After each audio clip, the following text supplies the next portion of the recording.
এখন আমি একটা ইন্টারেস্টিং টপিক বা আমার একটা প্যাশন নিয়ে আমি কথা বলতে চাই নিউরোলজির। সেটা হলো মুভমেন্ট ডিসঅর্ডার।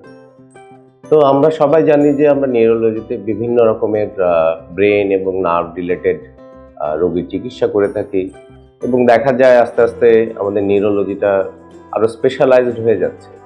যেমন অনেক নিউরোলজিস্ট আছেন দেশে এবং বিদেশে যারা শুধুমাত্র স্ট্রোক নিয়ে কাজ করেন। অনেকে দেখা যাচ্ছে শুধুমাত্র এপিলেপসি বা মৃগী রোগ নিয়ে কাজ করেন। তো সেরকম একটা নতুন বলবো না, আমাদের দেশে একটু রিলেটিভলি নতুন একটা জায়গা হলো মুভমেন্ট ডিসঅর্ডার। তো আমরা কথা শুনেই বুঝতে পারছি মুভমেন্ট ডিসঅর্ডার মানে হলো আমাদের চলাফেরায় কোনো অসুবিধা। তো কোন কোন পেশেন্টের চলাফেরায় অসুবিধা বা কোন কোন জায়গায় আমরা ফোকাস করে থাকি সেটা আমি বলতে চাচ্ছি।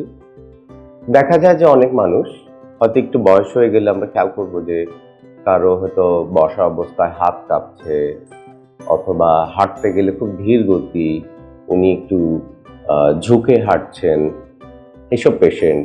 তারপর দেখা যায় কোনো কাজ করতে গেলে আমাদের হাত কাঁপে, ঘাড় অথবা মুখ নিজে নিজে বাঁকা হয়ে যাচ্ছে এবং সেটা স্বাভাবিক অবস্থায় আসছে না।